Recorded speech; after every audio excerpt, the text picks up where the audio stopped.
to another episode of Living Room Wisdom, where your story is your glory. I am Patrina, wisdom, author, speaker, and wealth mentor. And I get an opportunity to interview someone that I've actually known online for quite some time now, that I met through my partner, Keely. And honestly, we just really spoke directly this week. For the first time, yes. For the first time. And in hearing her story, I was like, listen, we need to share this with the world. So I want you to welcome Atir Dudley. She is a self-taught artist and overall badass. So I would love to have you introduce yourself in the sense of telling the audience who you really are, not what you do, because she actually works for the IRS, but this is about more than what we do. It's about who we be in the world. So share a little bit about yourself. Okay. Welcome everybody. My name is Atir Dudley. I'm a self-taught artist. I've been doing it for as long as I can possibly remember. I come from a set of creative parents that taught themselves how to play instruments, taught themselves how to draw and paint. And so I think I received some of that energy from them.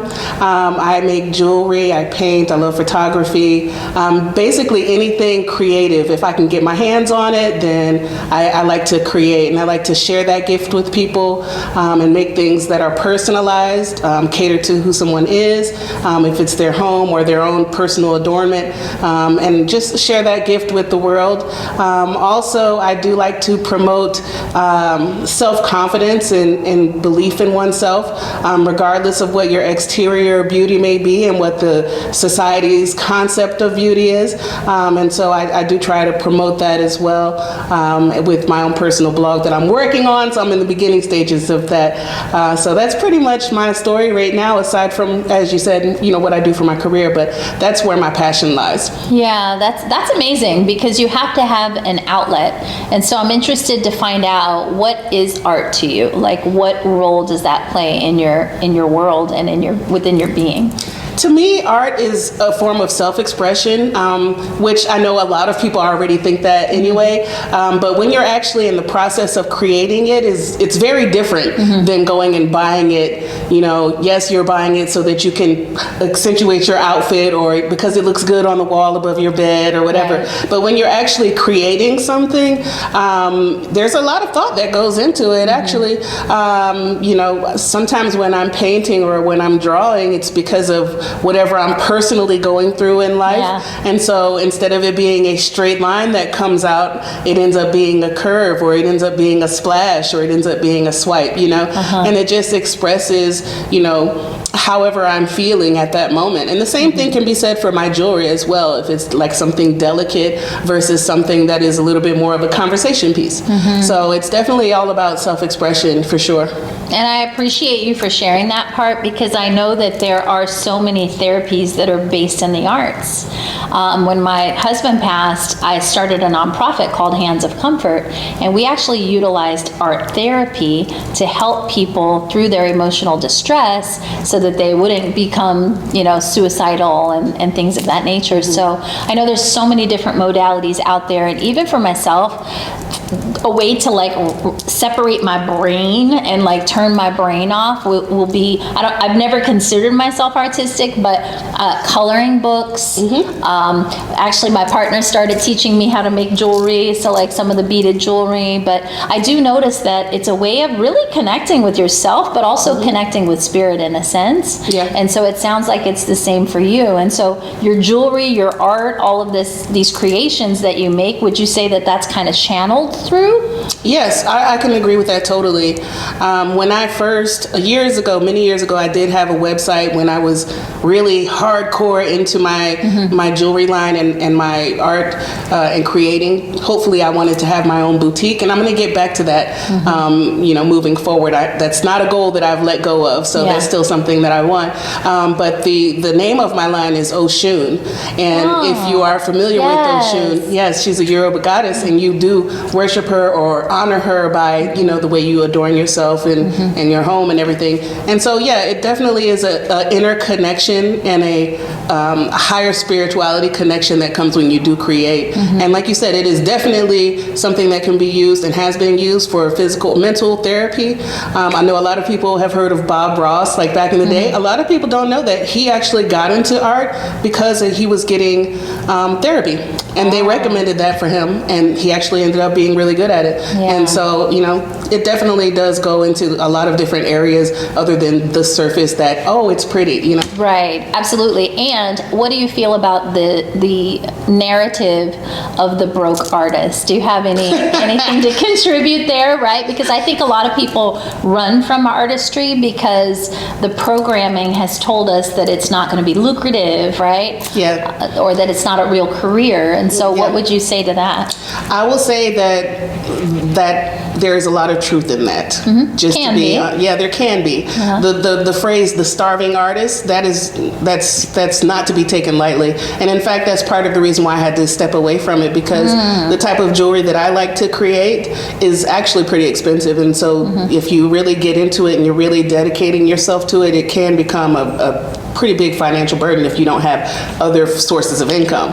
Or the market. Or to the purchase market. it. Right, yeah. But I was hardcore at it. I would go door to door to galleries and different boutiques. And I did have a few boutiques and galleries in the downtown area that were showing and showcasing my pieces. But it is a very competitive market. And the key is you have to get in. And then when you do get in, you have to try and maintain your foothold. But it is challenging. But anybody that really, truly is a creator of whatever thing it is that they like to create, be it fashion, jewelry, pottery, photography, whatever. If you're really, really passionate about it, you don't let go of that. It's almost a part of your spirit and who you are. So you can't stop creating. So, we'll never give up. We'll just keep trying. Even if it's on the back burner, we'll still keep trying. I'm a big person who believes in monetizing gifts. I love to figure out ways to monetize gifts. And I think that if you have that passion in it and you're going to be creating these things anyway, it may even be as simple as partnering with someone who has the business savvy to take that art to the next level. That's true. Right? So I definitely see that in your future. But right now I want to take us more personally, and I would love to talk about your journey, and if we could tie in maybe how art got you through this time in your life with the relationship that we talked about. I'd love for you to share a little bit about that relationship and the challenges and some of the things that you've learned that has made you the woman that you are today. Okay, gladly. I was in a long relationship. My relationship in its entirety lasted 17 years. The man that I was with was not a bad man, so to speak. Everybody has their good qualities and their bad qualities, but I had dedicated myself so much to helping him attain his goals that I neglected myself.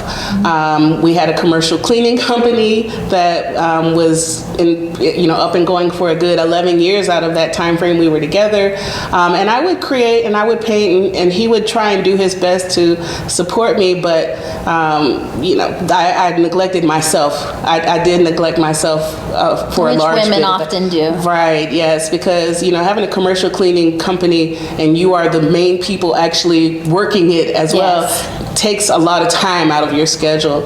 And so I found myself painting sometimes, and then I would be in my studio painting, and then he's not getting the attention that he needs, so here he comes, and but eventually when I did come to a point in my life for multiple reasons, not just what I just said, I did decide to move on and pursue what I would say happiness in my life, a full-fledged level of happiness within myself. And when I did make that change, not only did I begin creating again, but my style had changed, because like I just said, it is a form of expression. And when I say my style changed, sometimes when I look at my new pieces, I'm just like dumbfounded, like, wow, like what's come through you.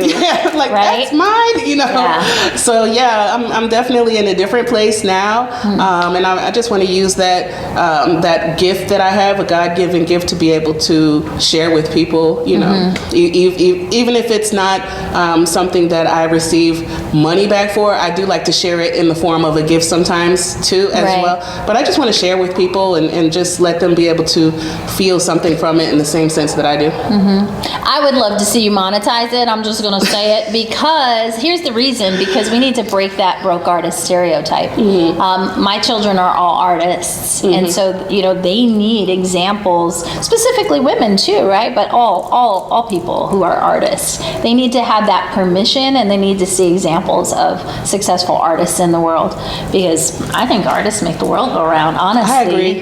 Yeah, I mean, we have a couple of different types of art that we bring to my retreat, the Pure Abundance Retreat in Belize, and it's amazing the transformation that takes place just from people giving themselves permission to go back and play like a child, or to just let it go and see what happens, right? Because as we get older, as we grow up, we get this little perfectionist in our head that ends up stifling us from doing bigger and better things, like all the things we're capable of, because of the judgment. So what gave you the courage when transitioning from your relationship? What gave you the courage to actually make that pivot?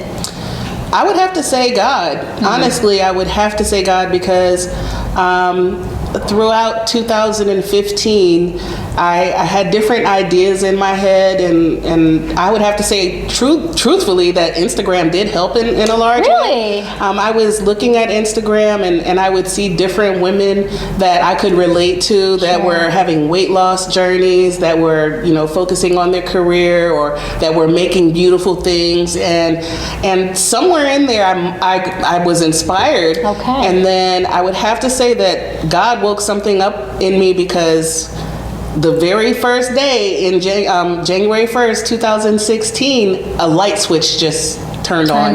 And from there, it was like just a steady progression, and me realizing that I was not happy, and that I wanted to be happy, and that I was getting older, and I didn't want to let any more time go by without me at least trying to seek some form of true happiness. And I'm happy that I did, because where I was then and where I am now are two completely different worlds. And when people see me now, they're like, oh, well, there you are. Where have you been? There you go. Yes, came out of hiding. You were like, here I am. Right. Awesome. So what's next for you? So what's next for me is, first and foremost, I really want to stay focused on my blog and my creations. So when it comes to my blog is called NoTrends_UBU. I'm on Instagram and Facebook. And so, like I said, I do want to try and appeal to women, especially women that may not be the standard of beauty that, you know, society holds, and let them know that they're beautiful too. Just because you don't look like the supermodel that's in a magazine, or the Instagram models and all of the social media models, just because you don't look like them doesn't mean that you aren't beautiful. Just because you don't dress like them, or because your style is unique, doesn't mean that you're not fashionable or stylish. You know, I just want to see more women embrace that in themselves, and I'm glad to see that things are changing in that area. And so I just want to embrace that and build confidence in any way I possibly can, or inspire other women to, you know, or people that even identify themselves as women, because I don't want to hold anybody away from that glory. You know, I just want to be able to help people in that area. And the funny thing about that is that when you do a blog like that, you yourself are faced with your own demons. And so it helps me grow as much as I'm helping somebody else grow, so it's a win-win. And then, of course, I do want to certainly, you know, work on my jewelry and get that and my art back up to where I was before, and trying to pursue that a lot more, and on a monetary level, as you said. Why not, right? Right. Why not, if you're going to do it anyway? Yes. Awesome. Well, I love it. I think you are already an inspiration, and it's just a matter of putting yourself out there more, right? Putting your art out there more, putting your mindset out there more, right? And then that in itself is going to inspire people.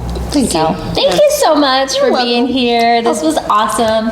And I think you already gave your Instagram handle, so we'll go ahead and post the information for how to connect with Atir if you want to reach out. I want to thank you for joining us on this episode of Living Room Wisdom, where your story is your glory. I know that you heard something today that just sparked a fire within you, so go take action on that immediately. Also take action by subscribing to my YouTube channel, Patrina Wisdom, and join us over on Facebook in the Badass Bodacious Entrepreneurs community. All right, so with that, I will see you next week. Namaste, and have a wonderful day.